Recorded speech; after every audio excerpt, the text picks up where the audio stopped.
아침에 나로 주의 인자한 말씀을 듣게 하소서. 성도 여러분 안녕하세요. 토요일입니다. 오늘도 하나님의 사랑이 여러분들의 삶의 자리에 가득하기를 간절히 소망합니다. 말씀 한 곳 봅니다. 데살로니가 전서 3장 6절부터 18절까지의 말씀을 봉독해 드립니다.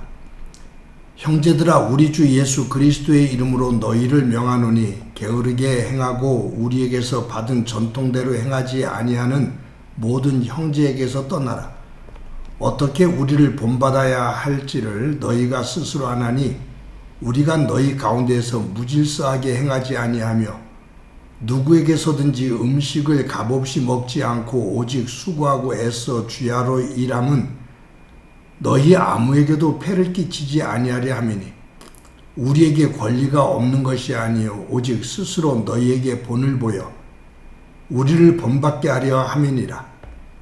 우리가 너희와 함께 있을 때에도 너희에게 명하기를 누구든지 일하기 싫어하거든 먹지도 말게 하라 하였더니 우리가 들은즉 너희 가운데 게으르게 행하여 도무지 일하지 아니하고 일을 만들기만 하는 자들이 있다 하니 이런 자들에게 우리가 명하고 주 예수 그리스도 안에서 권하기를 조용히 일하여 자기 양식을 먹으라 하노라.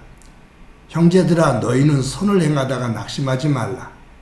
누가 이 편지에 한 우리 말을 순종하지 아니하거든 그 사람을 지목하여 사귀지 말고 그로 하여금 부끄럽게 하라.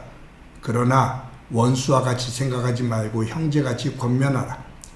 평강의 주께서 친히 때마다 일마다 너희에게 평강을 주시고 주께서 너희 모든 사람과 함께 하시기를 원하노라. 나 바울은 친필로 문안하노니 이는 편지마다 표시로서 이렇게 쓰노라. 우리 주 예수 그리스도의 은혜가 너희 무리에게 있을지어다. 아멘. 한 순례자가 여행을 하다가 어떤 수도사를 나이가 많은 수도사 한 사람을 만났습니다. 여행자가 수도사에게 묻기를 수도사님, 만약 사시는 날이 하루밖에 남지 않았다면 수도사님은 무엇을 하시겠습니까? 라고 물었어요. 그때 이 나이 많은 수도사가 가만히 생각을 하다가 아침에 일어나면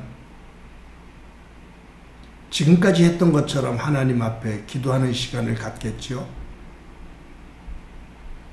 그리고 나서는 차를 한 잔 끓여서 조용히 묵상하며 마시게 될 겁니다. 그리고는 밭에 나가서 일을 좀 하고요.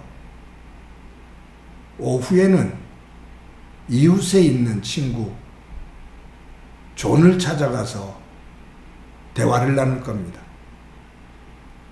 그리고 그 이후에 낮잠을 아마 좀 잘 것 같은데요? 라고 말했습니다. 그러자 이 순례자가 그것은 수도사님이 매일 하는 일 아닙니까? 라고 물었어요. 그때 나이 많은 수도사가 하는 말이 마지막 날이라고 특별히 다를 수 있겠습니까? 라고 말했습니다. 어느 날 아시스의 성자인 프란시스가 밭에서 호미질을 하고 있었습니다.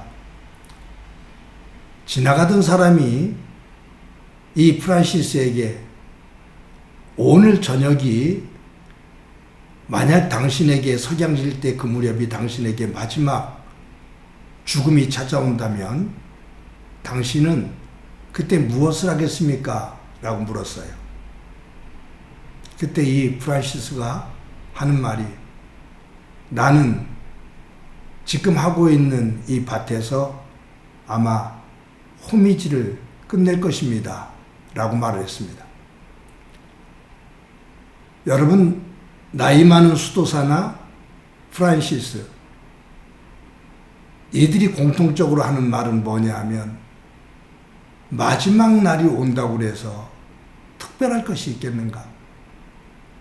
내가 하나님 안에서 살아가던 삶 그대로 일상생활을 하면 되는 거지.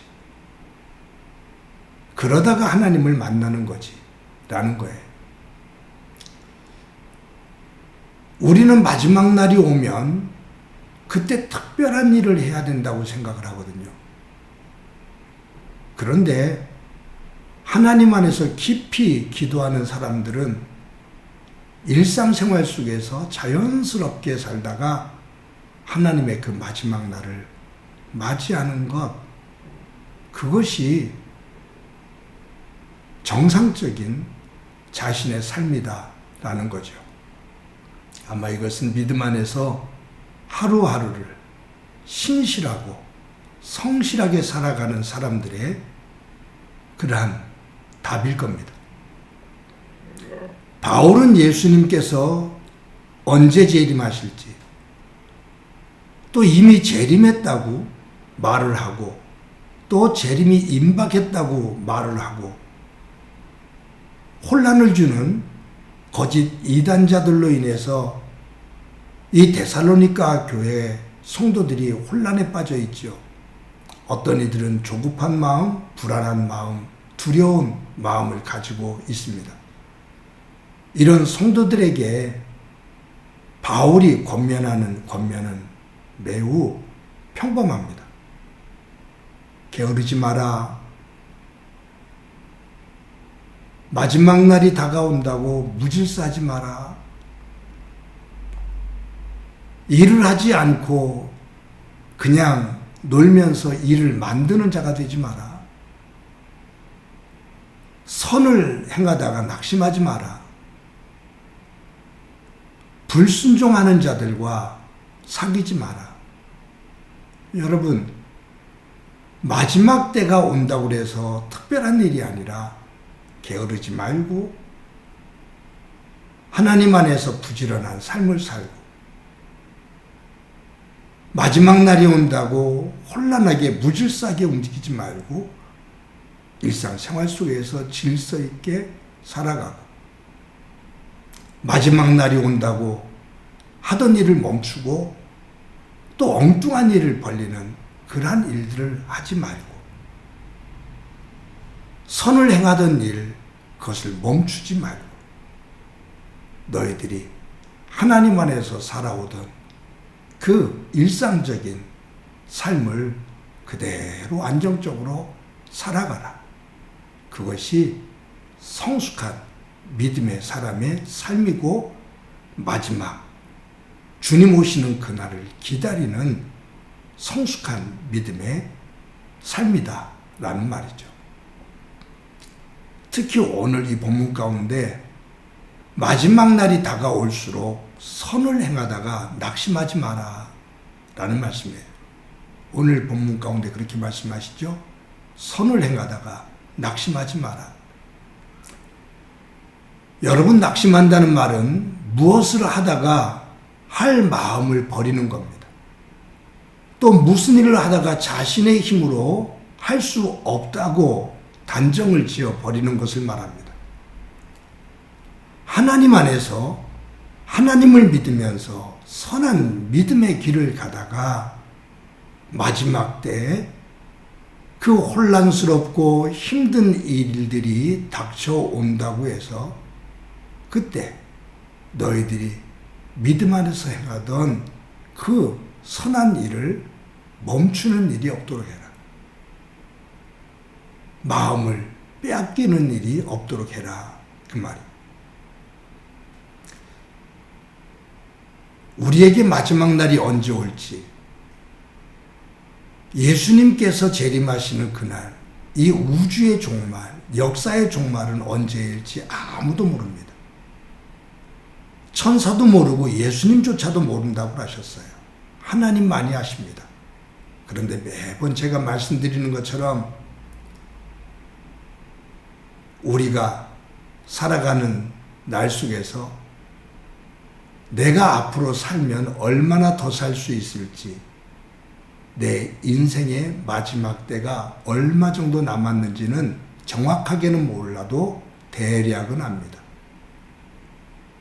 그것이 10년이 남았는지 20년이 남았는지 30년이 남았는지 통계적으로 보면 그냥 사람들의 기대 수명이 우리나라 사람들이 84세에서 한 85년 정도 된다니까 그것을 기준으로 보면 얼마 정도 더 살 수 있을지 대략 알지요. 그 날이 나의 마지막 날이지만 그 날이 우주의 마지막 날이고 역사의 마지막 날과 접촉되어지는 날입니다. 그런 의미 속에서 우리에게 주어지는 삶 하루하루를 하나님의 백성답게 성실하게 살아갈 수 있기를 소망합니다. 그냥 게으르고 나태하고 무질서하고 세상에 이것저것을 쫓아다니고 그리고 혼란을 만드는 그러한 어리석은 삶이 아니라 우리의 삶이 하나님의 말씀으로 정돈되어진 하루하루의 삶이 하나님과 동행하는 혹시라도 어긋났다가 제자리로 돌아오고 깨어졌다가 다시 회복이 되어지고 넘어졌다가 하나님의 말씀 안에서 다시 일어서지만 그 믿음의 길을 하루하루 성실하게 살아나가고 그 위에 임하시는 하나님의 은혜를 보며 그 마지막 날에 나를 나되게 만들어주신 하나님께 영광을 돌리며 하나님 앞에 설 수 있는 저와 여러분이 되어지기를 간절히 소망합니다. 한번 기도드립니다. 하나님 감사합니다. 모세가 고백하고 있는 것처럼 우리의 남은 날수를 헤아릴 수 있는 지혜를 허락해 주시고 하루하루 믿음 안에서 성실한 삶을 살아갈 수 있도록 은총 베풀어 주옵소서. 세상의 것에 휘둘려지는 삶 되지 않게 하시고 세상의 유혹과 욕망에 우리의 마음이 낙심되는 일 없게 하시며 하나님의 사람답게 하루하루를 살아 마지막 날 하나님의 부름 앞에 설 때 나의 나됨이 하나님의 은혜임을 고백하며 하나님께 영광 돌리는 귀한 모습이 될 수 있도록 은총 베풀어 주옵소서. 하나님 함께 해주시리라 믿고 예수님의 이름으로 기도드립니다. 아멘.